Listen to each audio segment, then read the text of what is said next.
Yeah, good morning. My name is Al D'Angelo. I'm a friend of Dan Smith's, but don't hold that against me. It's good that he's out of town, I think, for a while. So welcome to you live in person. Welcome on mochurch.tv. So we are continuing this morning in the Storyteller series that we're doing this summer. And so if you have a Bible with you or the Bible app, if you don't have that, you can download it. It's a really tremendous app by YouVersion. You can turn to Matthew 13. That's where we're going to be a little bit later. So Matthew 13 in the NIV version. So as we get going, though, I want to ask you a question to sort of get your thoughts wrapped around where we're headed this morning. If I was going to ask you, what is your pattern of responding to news that's going to affect your life? So if news comes in, good or bad, what is your pattern of responding to it? So your car's in the mechanic. At the mechanic, you get a phone call in the middle of the day like, hey, got bad news. Your transmission, you heard that noise. Yeah, it's gone. It's shot. You need it rebuilt. $2,300 should get it done. So what's your pattern of responding to bad news? Or the governor calls and you've won the Vax-A-Million. Like you got $1 million coming your way, the little jab in the arm, $1 million. Wow. So what would be your pattern? So you get some unexpected money, or you get news that you're going to have a child or a grandchild. How do you react to news that's going to change your life? Now, if I also ask you the question, what's the most important part of a human being, of a person? Like, what's the most important part of a person? Is it their looks? I actually hope not, because I'm supposed to be tall, dark, and handsome, and I think I only have one of the three. I'll let you decide which one that you think I have. Right, so it's not their looks, and it's not how much money they make or their status or the home they live in. It's actually what you might call their mind, and I don't just mean their brain. I mean their pattern of thought, the way they think, the way they react, the way they respond to life and people and events. It's your mind that is the most important thing about you as a human being. It's the gift God gave you. And the most important thing about your mind is whatever it's focused on and how it responds and its posture. So we're going to talk about this today in Jesus' parable. So we get to this point. We're in Matthew 13, so we're partway through Jesus' life and therefore ministry. And he's actually, we're at this point where opposition to him is growing. And you look back in, a couple thousand years, Jesus coming to earth, the God who made the universe comes here, and you'd think, wow, everybody would be thinking, man, this is amazing. He's here. Look at this. It's amazing. It's wonderful. I'm going to rearrange my whole life. But in reality, that was not true, right? So it's actually not true now. The amount of people that hear Jesus versus the people that actually respond and get it and arrange their life, it seems it's like relatively low, right? It's frustrating and it's a mystery. And it was no less true when he was here live in person teaching. People could see him, watch him, listen to him. Some people would get it, but lots wouldn't. You'd think it'd be a no-brainer. He's here. Just look, listen. He's here, but people didn't get it. And so Jesus, of course, knows this. He knows that people are going to hear him, but not really hear him. He knows that people have the ability to appear as though they're listening and not really listen, appear as though they're interested and not really be interested, to seem committed to a new life, but not really. So he knows all of this. So verse 1, chapter 13, verse 1, here's what it says. It says, later that same day, Jesus left the house and sat beside the lake. This lake is the Sea of Galilee. Dan and I were on the shores of this in 2011 together. It said a large crowd soon gathered around him, so he got into a boat. So it's so many people, he's going to push out into a boat. They're going to stay on the shore on the beach. Then he sat there and taught as people stood on the shore. He told many stories in the form of parables. Here's one of them. Listen. A farmer went out to plant some seeds. So Jesus is a master of context. If he was here right now, he'd probably say something like a woman went out to the app store, or you'd have an interaction with the rich young social media mogul. He was a master of context, and I mean that. And so when he's teaching in 30 A.D. to this time and place, he's talking about farming as one of his parables, because most people were farming. And if you're standing on the shore of the Sea of Galilee, you can just look around at the hillsides and see farm field after farm field. So he's using something that's right there, and everybody knew. So most of his audiences are farmers, and you need to know before we kind of just look at this parable for a few minutes this morning that the way you would plant, it's not like farming today where you go into a field and you plow it and you disc it and you plant in rows. It's not like that. A farmer would actually go out with seed, and they wouldn't do much, if anything, to prepare the soil, and they just start throwing it on their property. Let's just see what happens. Let's just throw it out there and see what happens. And so, this is a walking culture for the most part, so there are footpaths just crisscrossing all kinds of places of property in between farmers' fields, through them, and that's one thing you need to know. The other thing is, around this part of the world, there's a very, guess we're done here, yeah. There's a very thin layer of soil in a lot of places where the rock is just right underneath an inch or two of soil. Or in some places, the rock is actually popping out of there. The other thing that would be true is a farmer's out throwing seed on his property. Around the perimeter might be land that was completely untaken care of. So it's just overgrown with thorns and thistles and stuff you really wouldn't want. So this is the backdrop of this parable. And farming is already not it's kind of like a poor man's game, I guess you would say, because it's so unpredictable. So back in 1985, 6, 7, something like that. So I was in high school. My dad and I would plant a couple of acres of sweet corn every year, and I remember the first year we did it, we thought we were going to be absolutely rich. I was like, we're gonna raise this corn, we're gonna sell it $3 a dozen. I calculated the money. I'm like, oh my gosh, we're gonna be amazingly wealthy by September. What I had not really calculated was the price of corn, price of fertilizer, fuel for the tractor, flat tire on the tractor, $100 part on the corn planter we broke, all the corn we gave away. I think I made like $8 that first year. So it's so and then in one year, 12,000 kernels of corn, seeds of corn, rotted in the ground because it was too wet. Right? So farming is just like that. You don't know what's going to happen. And so Jesus is telling this parable of a farmer who goes out and he throws a seed on his property and let's see what happens. And so here's where he goes with this. As the farmers, this is verse 4, as the farmers scattered some seed across his field, some seeds fell on a footpath, and the birds came and ate them. Other seeds fell on a shallow soil with underlying rock. The seeds sprouted quickly because the soil was so shallow. But the plants soon wilted under the hot sun, and since they didn't have deep roots, they died. Other seeds fell among thorns that grew up and choked out the tender plants.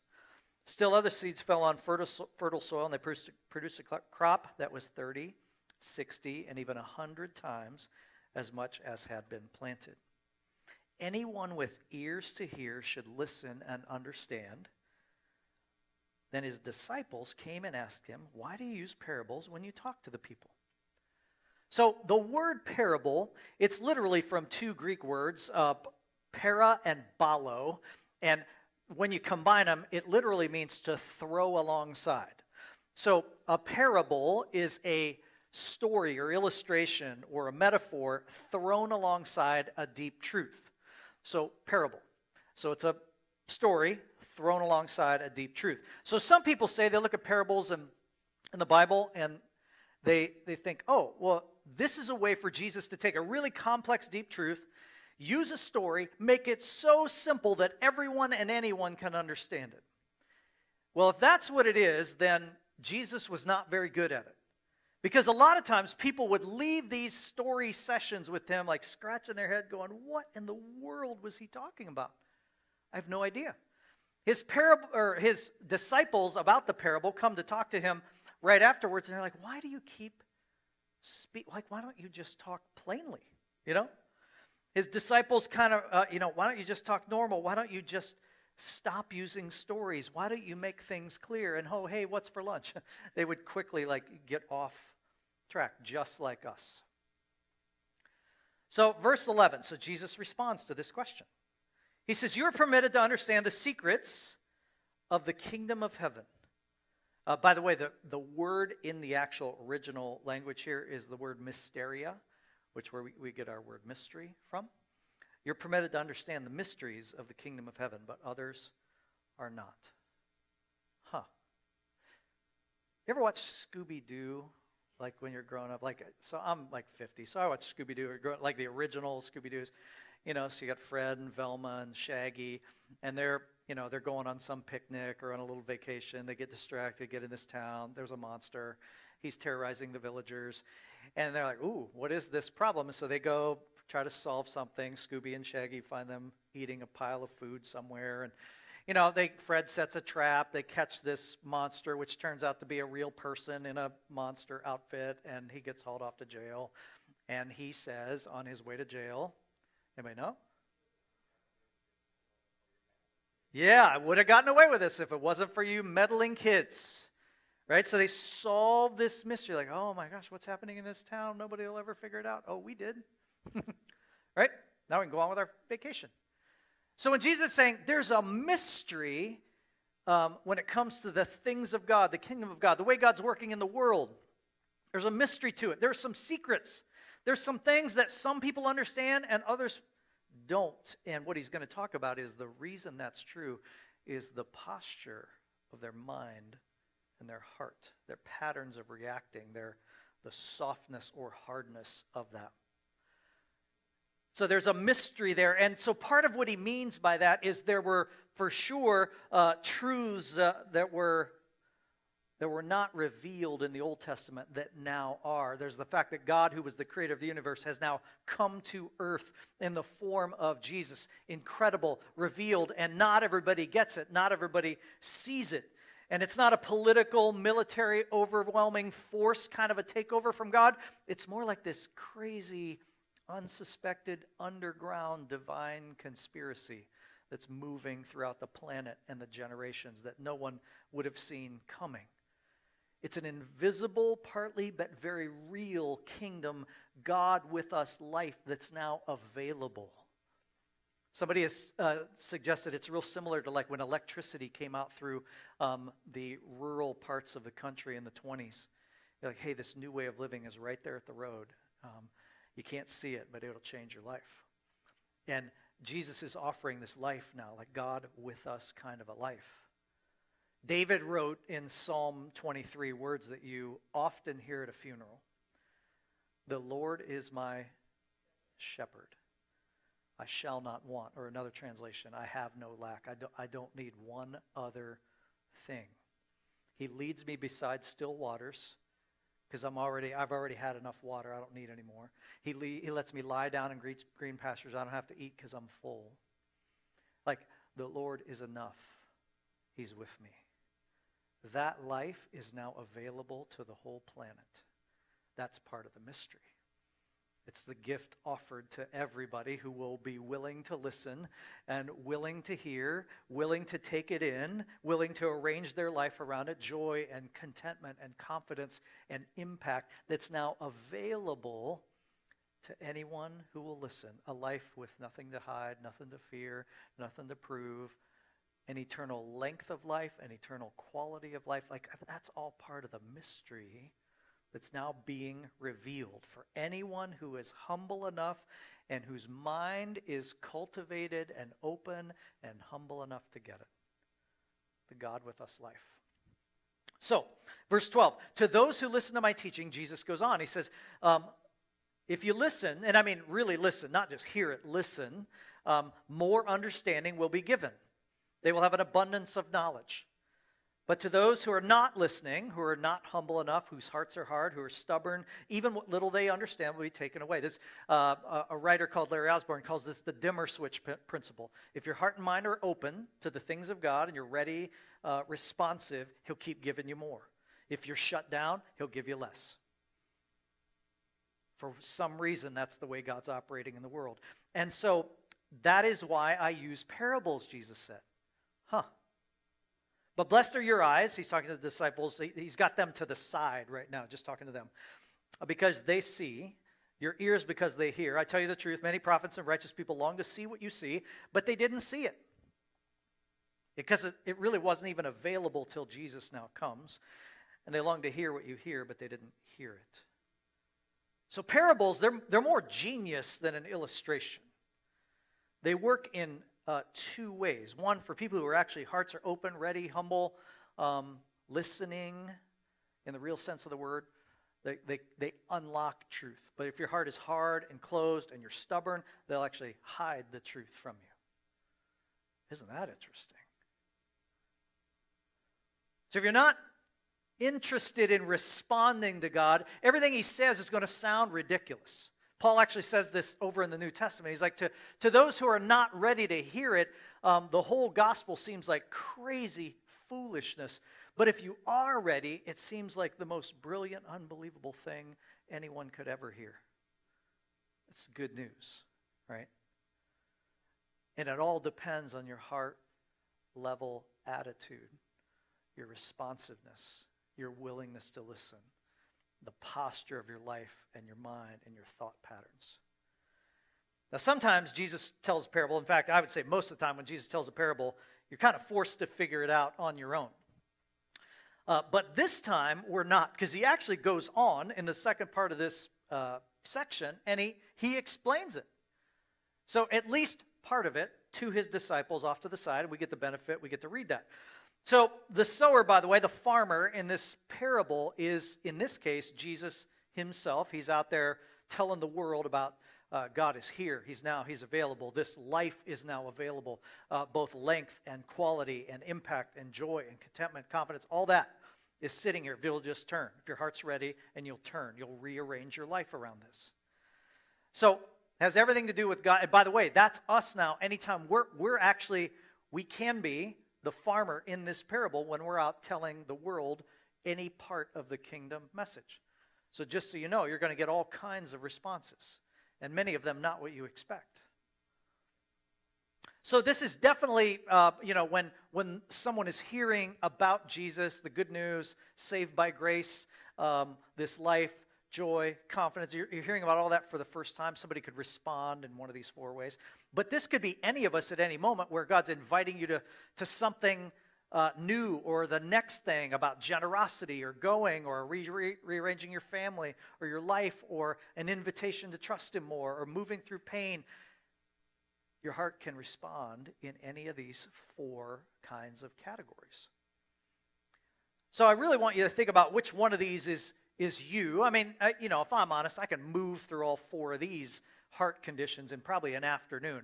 But I want you to think about which is more your kind of response, which is more your heart mindset, attitude, responsiveness to God and the things that matter to him. And I'm sure many of you, if not most of you, have parts of your life, maybe big parts, where you really are the good soil, where good stuff grows, your heart's responsive, you're ready, you're wanting to listen. But when you're not that, or if you're not that, which of those other three do you drift to? So the seed he starts explaining. The seed that fell on the footpath represents those who hear the message about the kingdom and don't understand it. Then the evil one comes and snatches away the seed that was planted in their heart. So what does this mindset, heart set, attitude look like in a person? Well, this would be, maybe stubbornness would be a good way to categorize it, where they're just like, nah. Or their posture is like, I don't even believe there is a God. Or I know everything about how the universe works and got here, and there's no one else. It's just me at the center of it. Or this could be, one of the things Dan and I have in common is we're both very skeptical, wired people. And we ask a lot of questions, hard questions. I need kind of a deeper answers to stuff. But I've also met people whose religion is skepticism, if you will. Like they live as though their own skeptical mind is the center of the universe. Do you know what I mean? So that could be one of the ways this gets played out in the life and mind and heart of a human being. Verse 20. The seed on the rocky soil is those who hear the message. Hey, I just accidentally deleted part of my message. That seems like bad, right? All right, verse 20. Since the seed on the rocky soil represents those who hear the message and immediately receive it with joy. So they hear this news about Jesus, saved by grace, invitation from God for a life, or God's inviting them to the next level or something deeper, and they're like, yes, this is amazing. So originally, their automatic response is, yes, this is amazing. But since they don't have deep roots, and they haven't arranged their life to actually grow, soak this new life in, nourish it, push some other stuff to the side. They haven't rearranged life in a way to grow deeper. They don't last long. They fall away as soon as they have problems, like life gets hard, money, health, circumstances, parenting, relationships go bad. That starts to sink them. Or they're persecuted for believing in God's word. They get some kind of pushback, pressure from the world around them about, wait a minute, you're a follower of Jesus? What an idiot. Like only immature, dumb people would believe there's a God. And so they get any pushback and they fold like a cheap tent because they have no roots.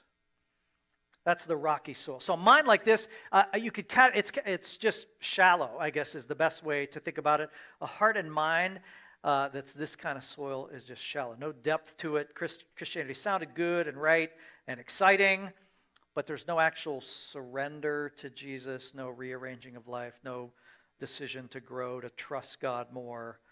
So you don't give it any room, and it dies. And so, any pressure, any problems, any pushback comes, and you're like, oh, wait a minute. Maybe that wasn't such a good idea. Maybe it wasn't true. Maybe that was all a lie. And I'll just go right back into my old patterns of thinking, living, responding. That's the rocky soil. All right, so 22. The seed that fell among the thorns represents those who hear God's word, but all too quickly the message is crowded out by the worries of life and the lure of wealth, so no fruit is produced. So when you look at this, here's a third kind of soil, which is like a heart set, mindset, posture, responsiveness.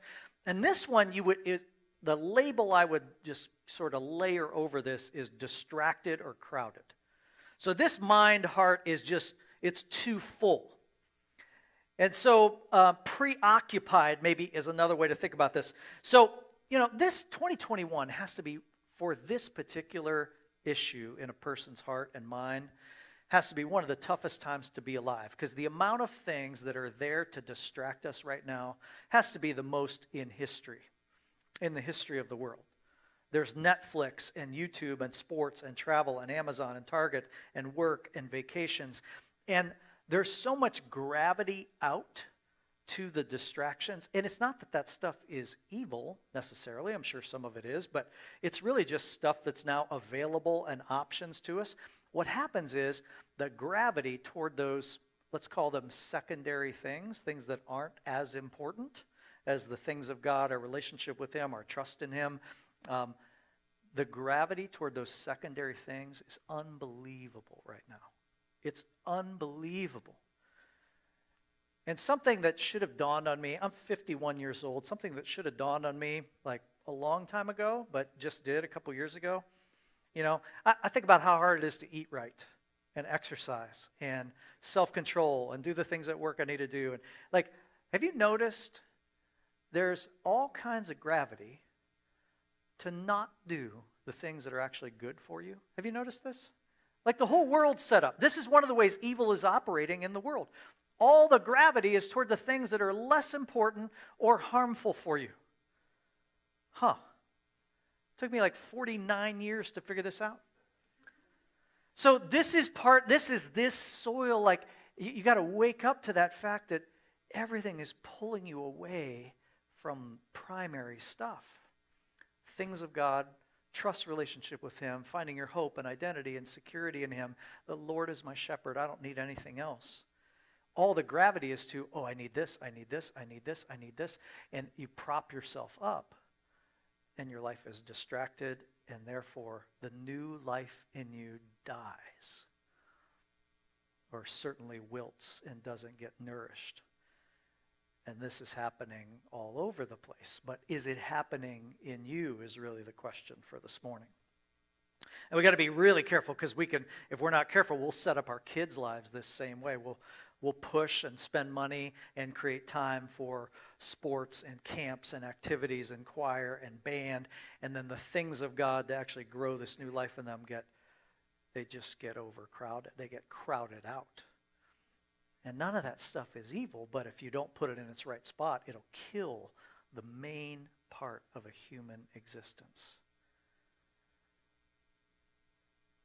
Verse 23, the seed that fell on good soil represents those who truly hear and understand God's word and want to, I think you could load in here for sure, and produce a harvest 30, 60, even 100 times as much as had been planted. And in Jesus' time, this would have been a pretty significant yield for seed that was thrown down, getting 30, 60, 100 times as much. This is the way seed works in God's world. It's really amazing. So if you go back to the corn, you plant one kernel of corn. You know how many kernels of corn? If the plant grows and it produces 2 ears of corn, like most corn does, 2,600 kernels of corn come from one kernel of corn. And so that's at work in God's, the natural world he created. It's also at work in the invisible world of human beings and spirituality, where just give it a little water, set your mind and heart right. This seed that's planting in you, he will make grow to a life of generosity and impact and contentment and confidence and security and unbelievable beyond what you could have imagined if you pay attention to this responsive heart mindset and cultivate it. So good soil means your heart and your mind are ready. They're responsive, they're humble, they're surrendered. And by the way, I don't mean perfectly. I just mean the posture of your life is like, yeah, I want to hear from God. I want to hear what he has for me. I want to hear the invitation. I want to arrange my life so that I get more of that experience with him, joy and contentment and confidence and impact. I'm ready. I'm not perfect, but I'm ready. And then amazing things happen. And you would see things like, and I know you've seen people like this. I've seen people in their 60s and 70s and 80s who have a career response of good soil, you know what I mean? Like their life has been not perfect, but man, over their lifetime, they've been good, humble soil. And you see these people and you're like, oh man, that's an amazing human being. It's pretty close to Jesus, you know. When you're with him, you're like, oh, this is probably what it's like to be in God's presence. Pretty close. Because their life has produced 30, 60, 100 times what has put in them. It's a beautiful, amazing thing. And then I think you'd see things like, Galatians 5, love, joy, peace, patience, kindness, goodness, gentleness, self-control. You'd see things like generosity growing in a person like this. You'd see things like Matthew 28, where they're out telling the world around them in very natural, unforced ways. But there is a God, and Jesus died for you, and this invitation is here for your life. All of that would be like this amazing 30, 60, 100 times. So I hope you've been sitting there thinking like, now which one of these is most like me? Maybe you've been sitting there going, hey, the person next to me, they really have a stubborn heart problem. But I'd like you to get off of that for a minute and get back to yourself and think, now which one of these is more like me? Me. Like if I'm honest, which one is more like me? And with the grace of Jesus, you have the freedom to be honest about this. Like which one is me, really? So if I had to pick one, like which one is more like me? And then the second question is, so if you're somehow, and one of the things, by the way, if you have any of these heart conditions that's a problem, the first thing you do is pray and ask God to come in and change it. And like the father who responded to Jesus with the healing of his daughter, I believe, help my unbelief, right? That posture is a great prayer for your entire existence, I think. Like my heart is messed up, come fix it. My heart is stubborn or it's overcrowded, just come fix it. And you have responsibility to go do something also. So let me finish with just a few thoughts here about what you could do. We're going to just take this farming metaphor just a little bit further because I think it really does fit. So I'm going to give you 4 possible things that would go with setting up good soil, cultivating good soil. In the farming world, we'll convert it to life here in just a couple of minutes as we finish. So the first would be something you would call digging up or digging away, where one of the things you do for a brand new plant, a farmer does, they cultivate, they'll run a cultivator through the rows of corn, for example. And what they're doing a couple things. They're killing the weeds, like uprooting them, clearing them away from the new plant. They're breaking up the soil so it can take in moisture and nutrients. So there's this process of like this brand new life in here, clear some things out around it and give it room to grow. So this could be like sinful, damaging patterns you have going on. Get that out of there. Like pull up the weeds and get them out of there. Clear some space where there's maybe just too many things. Your pace of life won't let this new life grow in you. So clear, like dig away. That's one of the first ones. Talk about feeding your soul. So this would be like when a farmer goes in and feeds nutrients and fertilizer, or God gives rain, and this is all about feeding the new life of the plant. So what are you doing to take in Scripture and be in biblical community, like this morning, or online, or in a Mo group? What are you doing to soak in, like get input where you're feeding this new kingdom life in you? Because without nourishment, it will die. It just will. You can't become a Christian and then walk away from anything that will feed your soul and expect to grow, or even for that to survive, honestly. So one of the patterns of some of the monks back in the early centuries and even up to today is the Benedictine monks, for example. They set up structure for 24 hours where they would pray 7 times in a day, including one in the middle of the night. I remember hearing this in college, and I was like, man, that seems dumb. Why in the world would you ever do this? But if you think about this, if the most important thing about you is your mind, the most important thing about your mind is where it's focused on and its posture and its attitude. If 7 times a day I reset that and remind myself there's a God and I'm not him and he's my shepherd, I don't have to want anything. If I do that 7 times a day, like maybe that's a really sweet way to get this life, this new life being fed in me. Pruning would be one of the other ones, this idea of like really tough or hard, painful things. So, orchard growers do this. Some farmers do this. If you do roses in your garden, you'll prune. And what you do, so the way this converts to life is there's going to come problem, pain, challenge, trial. And our part in that is really, you're not out to cause yourself pain, probably. You might do some discipline things to limit your life, but when pain or problems come, one of the things you do is you don't run away from it.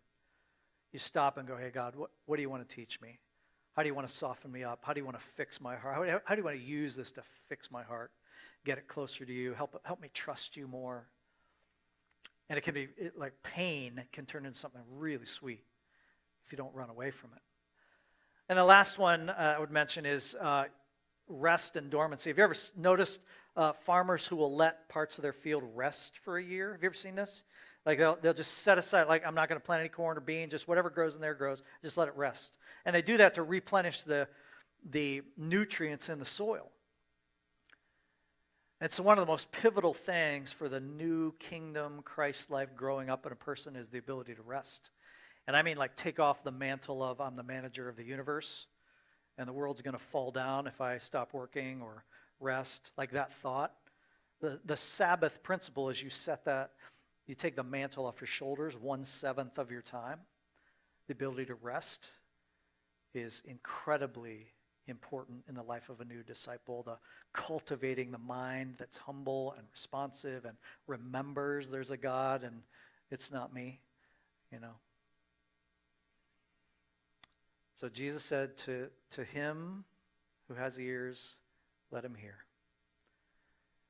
And so I pray that whatever he wanted you to hear this morning, you will hear and you will keep hearing as you walk out of here. Let's pray.